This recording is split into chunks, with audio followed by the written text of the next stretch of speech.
Hi friends, welcome to Wisdom Jobs. My name is Syed Gori Muhammad and I am a history faculty. Today I am going to deal the advent of Islam. How the Islam entered India and how did the Sindh captured by the Muslim rulers.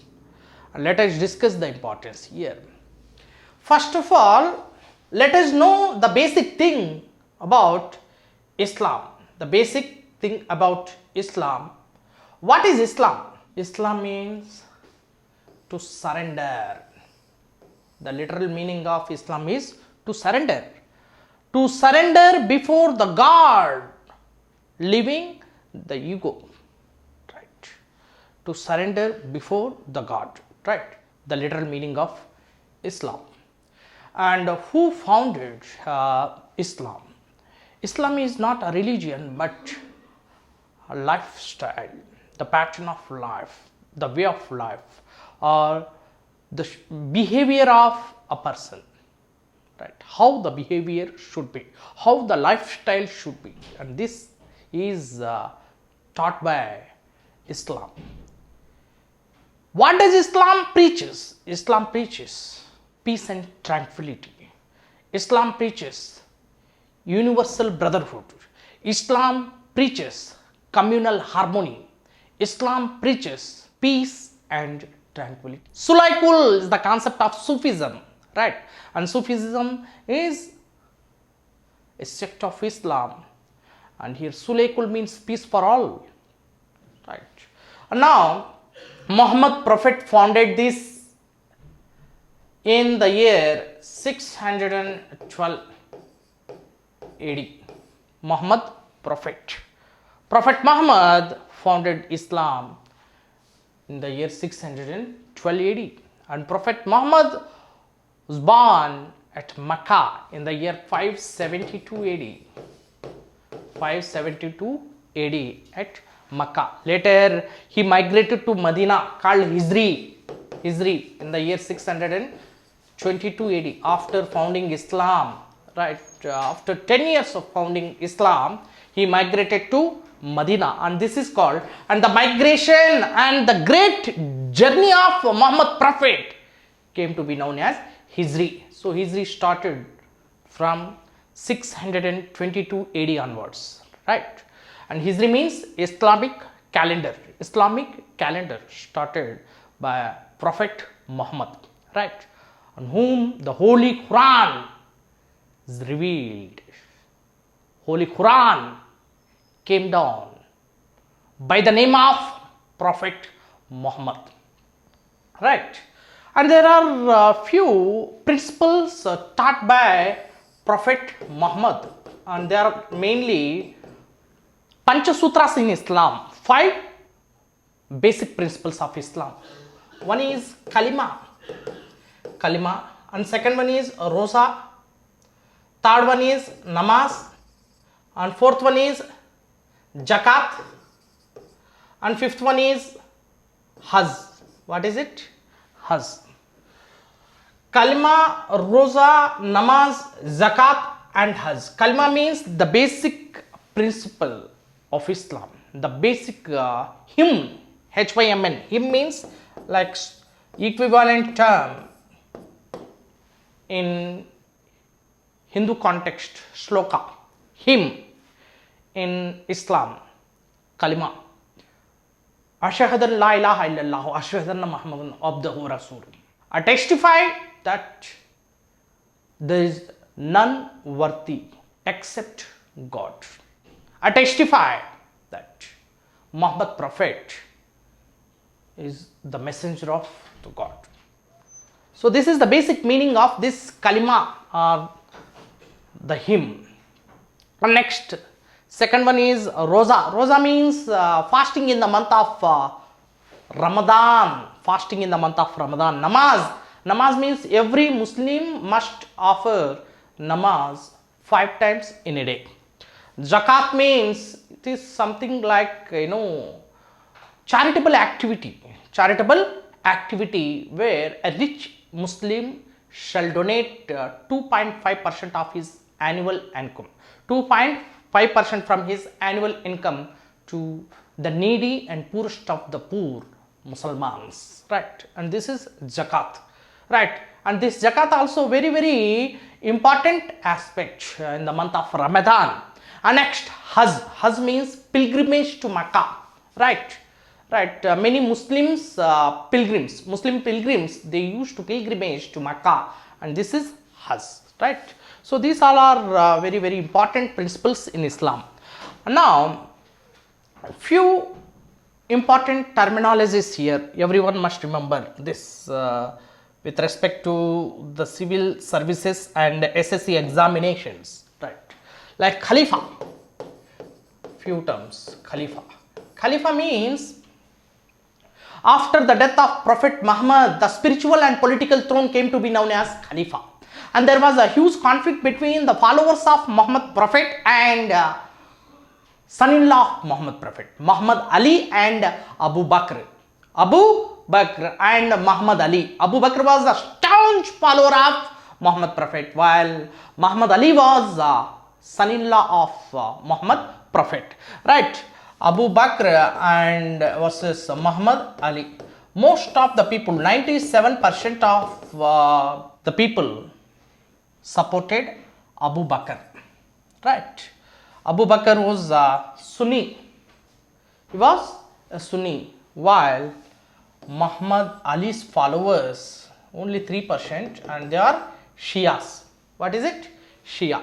Sunni and Shia. Sunni and Shia. Sunni means the one who is a staunch follower of Muhammad Prophet. Staunch follower of Muhammad Prophet and his follower Abu Bakr. Shia means some kind of changes are there, and Sunnis are anti-changers, Shias are pro-changers. Pro-changes, right? They accepted the changes according to the requirements within the religion. So they are Shia community.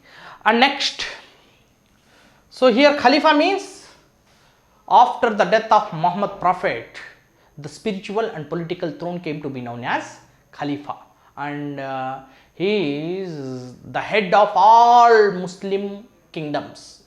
Head of all Muslim kingdoms, Khalifa. And next, Mansur. Mansur means letter of acceptance issued by Khalifa.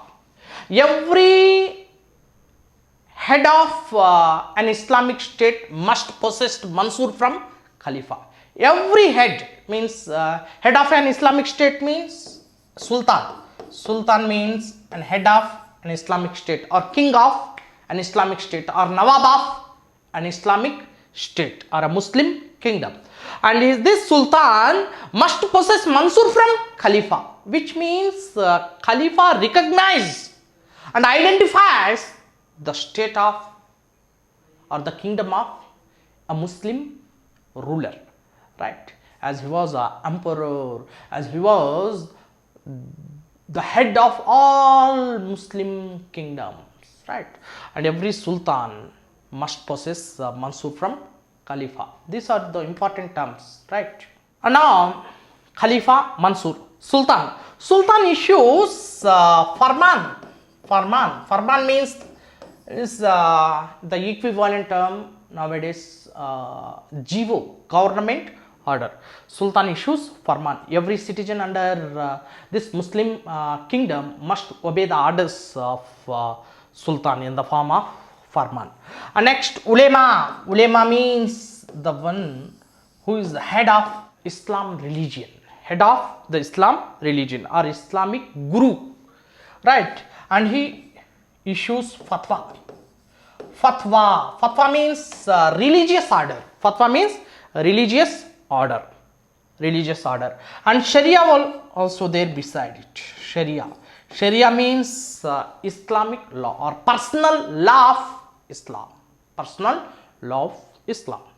So these are the important terms every civil service aspirant and SSC aspirant must remember these things. And next, very important thing is how the Islam entered, how the Sindh was conquered, First, let us discuss. This is Ceylon. Ceylon. Ceylon means Sri Lanka. In ancient context, literary work, many times, repeatedly the name came as Ceylon. Ceylon or Sri Lanka. And Ceylonese king had a diplomatic and cordial relationship with the Khalifa. Khalifa means head of all Islamic states. Head of all Islamic states. And at the time, the residence of Khalifa was Iraq and Turkey. Right? Iraq. And here Khalifa stayed in Iraq and he was the head of all Islamic states. Name of Khalifa was Al-Walid and his governor was Al-Hijaz. Al-Hijaz was the governor of Khalifa and his deputy was Muhammad bin Qasim. Muhammad bin Qasim was the deputy of Al-Hijaz, right?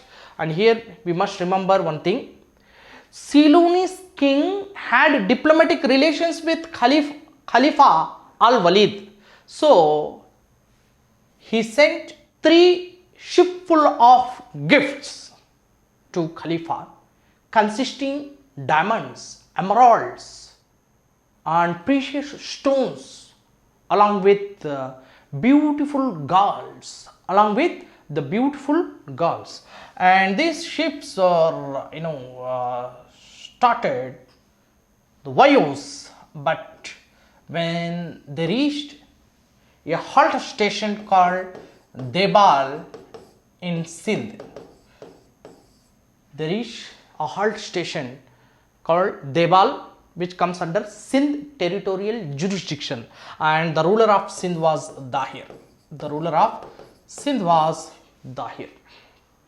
And here the 3 shipful of gifts were looted by the pirates, and the ships of Khalifa al-Walid were sunken into the sea. And after knowing this incident and this huge robbery, Khalifa al-Walid, he imposed many restrictions on Sindh territory. He imposed many restrictions on Dahir, king of Sindh. And first he requested Dahir to pay the compensation, which is equal to the robbery. But Dahir rejected the request of Khalifa al-Walid. And immediately Al-Walid, he gave order to his governor Al-Hijaz to attack Sindh. And immediately Al-Hijaz, he sent a letter to his deputy Muhammad bin Qasim to attack Sindh. Right? This is a kind of retaliation, not the Sindh conquest or Sindh conquered by the Arabs, but it is a part of retaliation.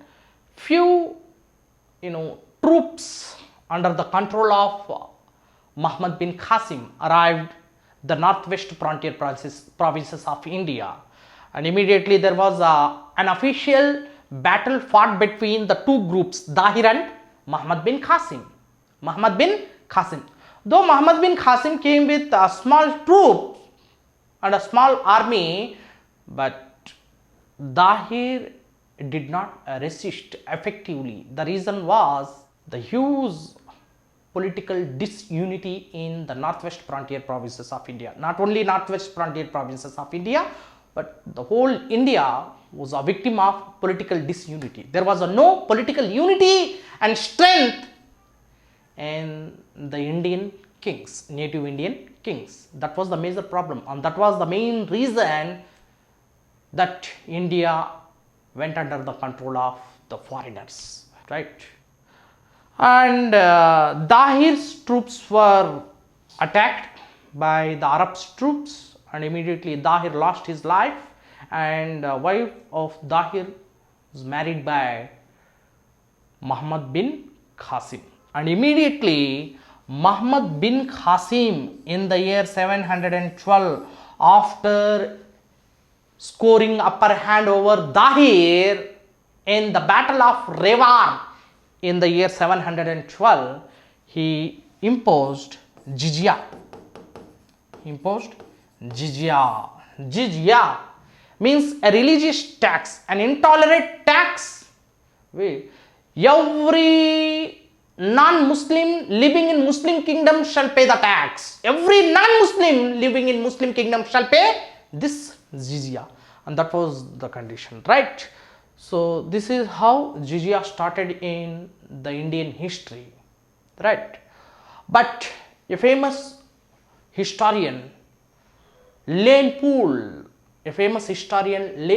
described this Arab conquest of Sindh is a tremendous, a magnificent victory, a great victory without result. Though Arab conquered this Sindh part, but they did not annex to the Islamic empire. They did not annex to the caliphate. The arrival of Muhammad Ghor. Till the arrival of Muhammad Ghor, no Islamic empire founded in India. Delhi Sultanate formed in the year 1206 after the death of Muhammad Ghori, right? So this Arab conquest of Sindh is a great victory without result, and this was the comment of Lane Poole, a famous writer, and his observation: Arab's conquest of Sindh and advent of Islam in India, right? So this is about the first episode or the first part of advent of Islam, right? We'll meet the second part, that is the Muslim invasions. So Muhammad Qasim paved a path for the establishment of Muslim empire in India. The next successors of Muhammad bin Qasim, they started invading India. Let us discuss in the next episode. Very interesting Islamic history. Thank you for your patience. Right, subscribe our channel, like, share and comment on it. Thank you.